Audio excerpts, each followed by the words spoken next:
Hello, good evening, and welcome to this edition of Californians that Take It to the Max. Very interesting weekend it has been. Barcelona loses away to Getafe, while Everton manages to hold EPL's defending champions Liverpool by 2-0. And coming back home, not so good news.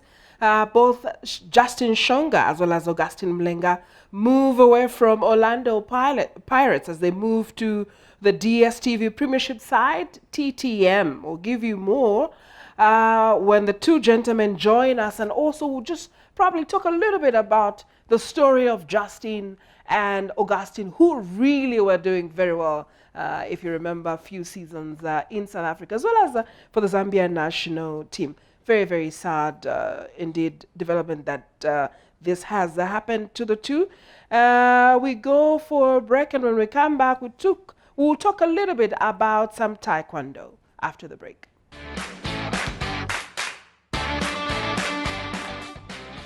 From the time OIDC Zambia was opened after the COVID-19 closure, Taekwondo is one sports discipline that is yet to hit back into full swing.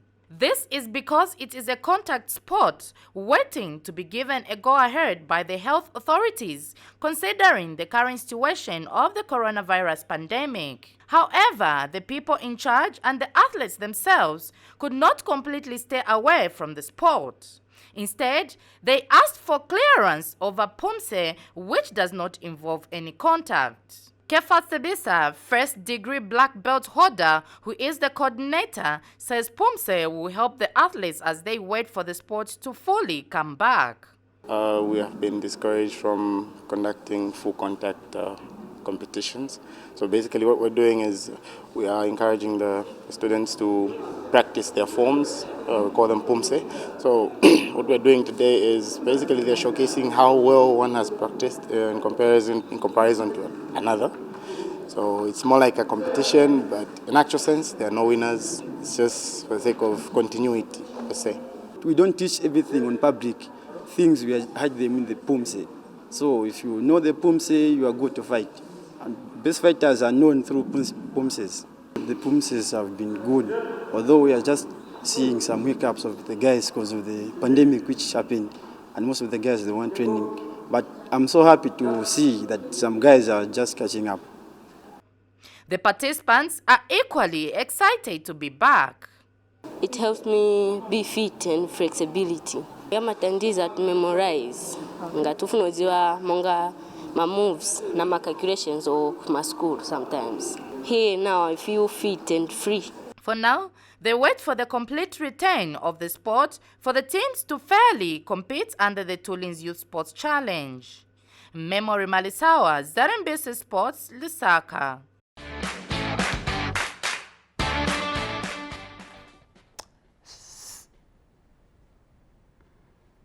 So those are some of the Teulings Youth Sports Challenge participants who were very excited, or are very excited, that the sport is slowly coming back, especially after the outbreak of the COVID-19. So we can only wish them all the best as they wait to fully come back to the sport that is very fully contact sport. We'll go for a break, and when we come back, we talk about the national soccer team and MICHO, who's selected a squad of 23 players. We go for a break.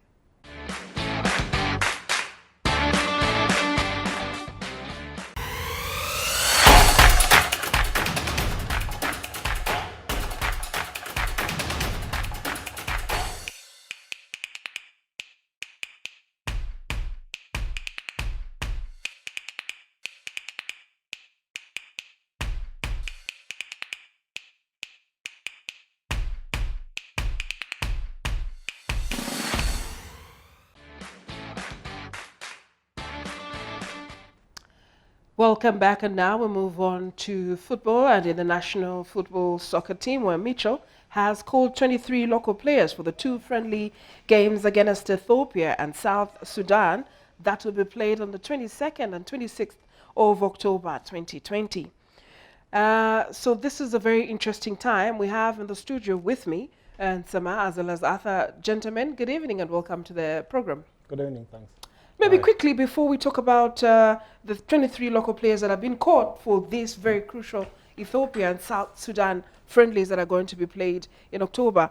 Maybe quickly, Augustine and Shoonga moving to TTM. Is it better than being clubless, you think, Arthur? Maria, I think it's better. Even in yesterday's game when they lost to SuperSport, I think Justin played the all 90 minutes. When you are playing, Maria, there is a big difference playing and not playing, because you can't maintain your form when you are not playing. Being at Orlando Pirates, a very big club, I think it gives a player so much confidence even when you are playing against big clubs. But even at that team, for as long as it's in the Premiership, you know players of Augustine, Mulenga and Justin Shoonga. It's only that when a new coach comes, when you're not fitting in his philosophy, it becomes so difficult.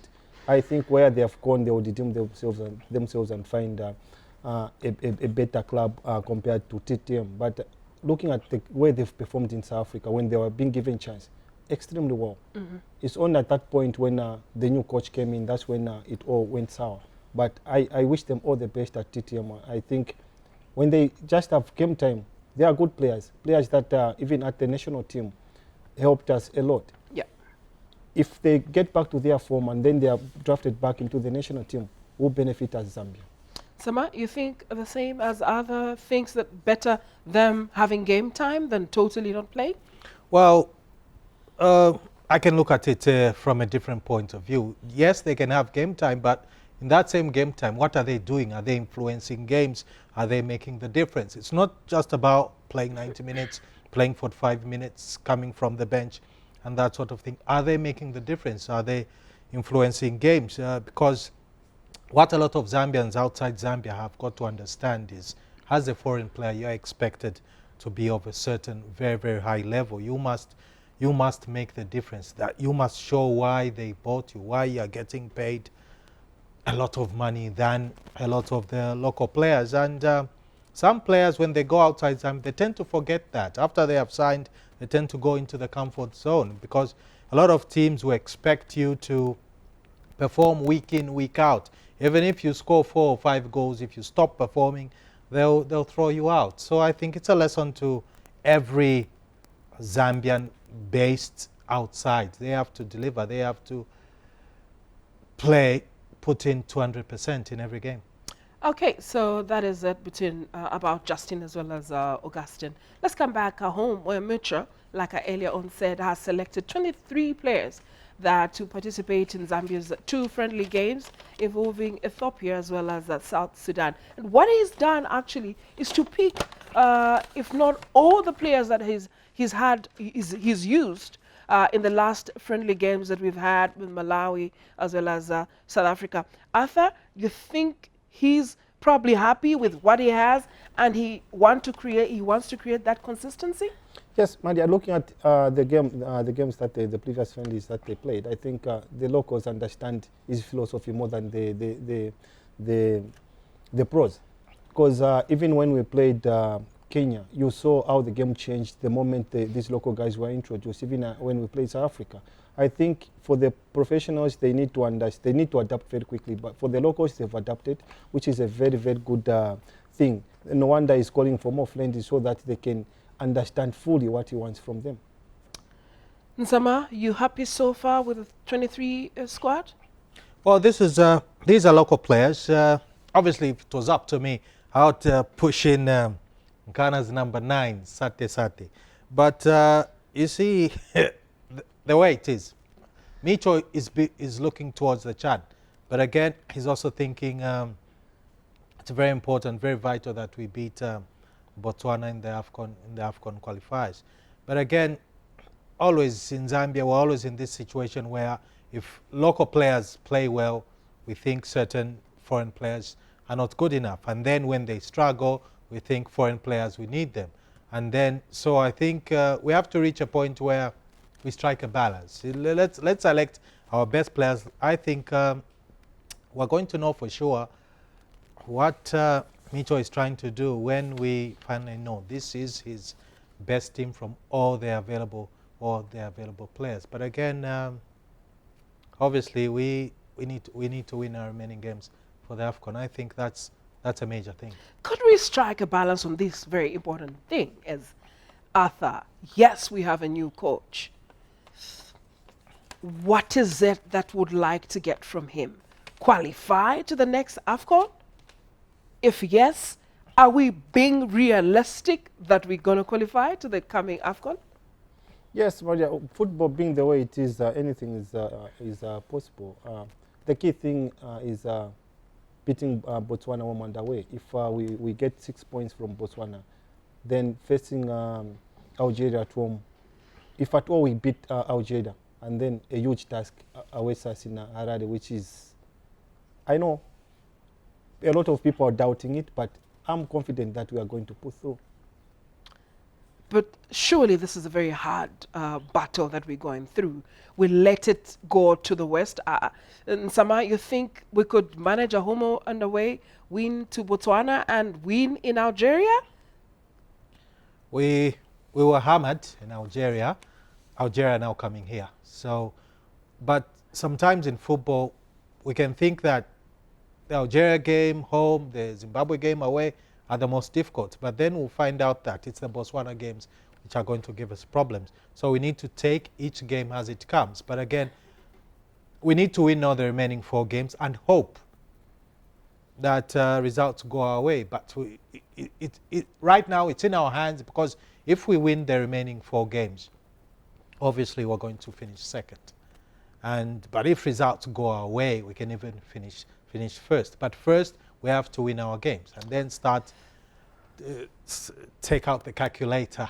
And we're midway the qualifiers. We rebuilding a team midway the qualifiers, midway with a remainder of critical games. I just have a feeling that we're not being realistic. Maria, looks like today you've come with the word realistic. Listen, in the last 5-6 years, most coaches who have been coaching Zambia have been talking about rebuilding. Now, but again, we'll only know if MICHO and his coaching staff are doing the right thing if results come. Then again, if results don't come, we'll start saying, why didn't you call Kalaba? Why didn't you call Sinkala? So again, but so we have to just wait for these games. Basically, he's looking at youth in certain aspects, but again, it's his criteria. He's got to decide which player he wants in the team, who will give him results. But at the end of the day, only time will tell. Time will tell. Arthur, then if we fail to qualify, should we blame the coach? Or we should just say, guys, let's continue? You know, Maria, we shouldn't even blame the coach, because he's starting at a time when things have already gone sour. Because 2 games lost, I think he's just remaining with four games, which are very, very crucial. The way we started, Maria, in these qualifiers, all that you need to do is you maintain your home record, get maximum points at home. We didn't get maximum points at home against Zimbabwe. If at all we got a draw, it would have been a very good result, considering that even Zimbabwe drew against Botswana would have been at 1, and then Botswana 1, and then Zimbabwe at 2. But looking at the points gap, it's a huge mountain to climb for Chipolopolo.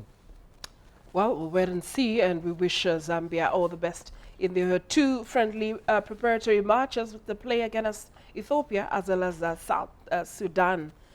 We hope there will be some very good selected players that will come out of that 23-man squad. We'll go for a break, and when we come back, we take a look at what is happening in the EPL and other leagues. Barcelona going down, and Everton managing a 2-2 draw against defending champions Liverpool after the break.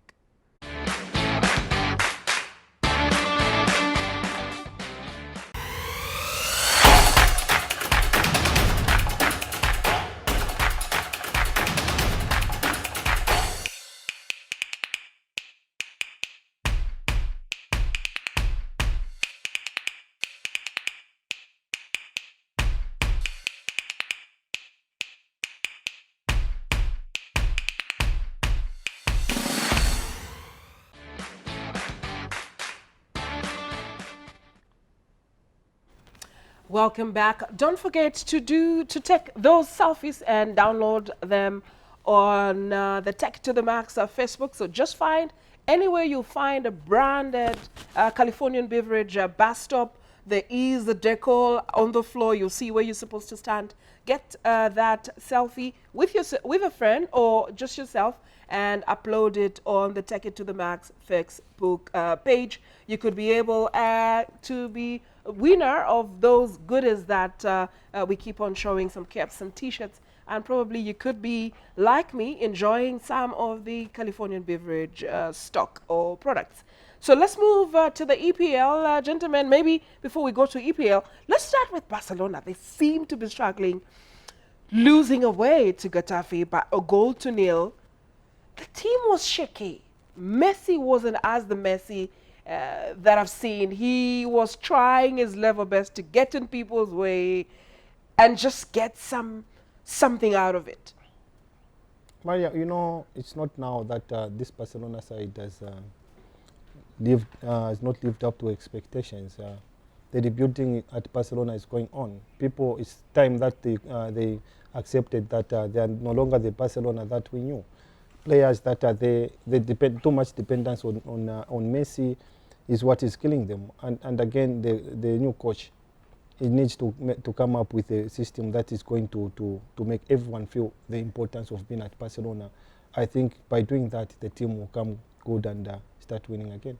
Okay, and a team that is, I think, really managing to find their winning ways is Jose's Tottenham, who now lead West Ham by 3-0. Looks like he's really managing to find his form, Jose, at Tottenham. Nsama, getting back to Barcelona and their form and how they've just generally been performing, you think there's a missing link, or they're actually going the right way in rebuilding the team? Well, it's too early to judge Ronald Koeman, but I think in January I see him going for a defender. I think they do look like they are short in that area, and again, Ronald Koeman was supposed to get Memphis Depay from Lyon. He didn't get him, so players are going to get used to his tactics and his game plan. But we have to remind ourselves that Koeman in England did struggle at Everton and also at Southampton. But again, he's played at Barcelona. He knows the tradition. He knows the culture of Catalonia. So let's give him some time. It's too early to judge him. Okay, maybe we also need to give a lot of time to Newcastle, who went down to Manchester United yesterday by 4-1. We need to give a lot of time to Newcastle? Well, what I can tell you, Steve Bruce, a lot of people think that a coach with a better CV should come in. So he's working under pressure, and we all know what happened when the Saudi Arabian consortium wanted to take over Newcastle. So there's a bit of uncertainty off the pitch, but on it, I think United, the better side won. United wanted it more. We know in the recent past, United have been under pressure, and in that game, I think United were the better team. Okay, and the other game that was played yesterday was Manchester City, who managed to beat Arsenal by 1-0. The question is, was Manchester City, Arthur, the better team of the two yesterday? It was a very tight affair, Maria. Looking at the way the game was played, both teams had a lot of chances to score. It's only that Man City took their chance. But again, Maria, looking at the Manchester City, it's a question that we need to ask ourselves. As Pep Guardiola has that impact on Manchester City compared to the previous coaches? Is it the competition that is there now? Because when you look at that time when Barcelona, or when Manchester City was winning the league, can you compare the Manchester City of Pep Guardiola and the Manchester City of the previous coaches? How they tormented teams, the EPL, and win the EPL? It's a two-way thing. Maybe too much pressure coming on Pep Guardiola, because already there's so much pressure on him. People forgetting, guys, that he just went to the league, won the league. We forgetting Company has left, and they seem to have struggled to find a perfect replacement for Company. But do you know, Maria, how much Pep has spent on defenders from the time he became coach for Manchester City? 401 million without getting a replacement for Company. But it happens. You get a player like Maguire and he starts playing the way he's playing. Van Dijk, he starts to struggle like he wasn't one of the best defenders just a season ago. Maybe, guys, it happens. It happens in football. You just get tired. You spend so much and you can't justify spending $400+ million. For Man City, I think it's not only Guardiola who has the say on who comes in, because you question the likes of Nathan Ake and of course Ruben Diaz. You think that those two players are a work in progress, and I've also not been convinced by Otamendi. No wonder in a lot of games we've seen the Brazilian Fernandinho playing in the center of the defense. But coming to Van Dijk, he's still among the world's best players. Yeah, but you see how he's been chasing his tails, and especially this season, he's been chasing his tail. This season, off position. This season, Liverpool have not really hit the ground running, especially defensively. And because I believe Gomez has been rushed back, and the player who does make Van Dijk look good in most games is Matip, and Matip has got his own injury problems. But let's talk about your team, Chelsea. For once, me and Nsama agree on one thing. Yes, we can talk about our team, Chelsea, who had to settle for a 3-3 draw against Southampton. Arthur.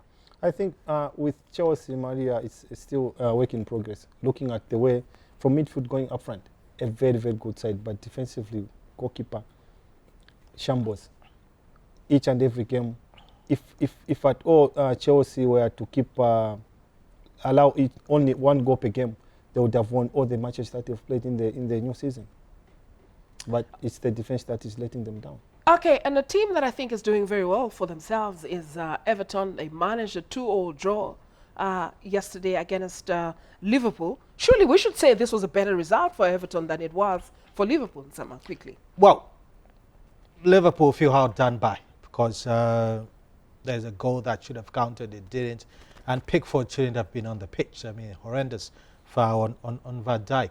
But again, coming from a 7-2 hammering to a draw, and against their rivals Everton, who last beat Liverpool in 2010, it's a good result. But I'm not comfortable with Adrian in goal. I think very, very soon Jurgen Klopp will look for another number 2 to the Brazilian Alisson. Okay, we'll wait and see on that one of what happens at Liverpool. This is all we had for today's program. Thank you so much that you took time to watch and listen to what we had to say. Don't forget to join us next week at the same time. For now, don't forget to take it to the max.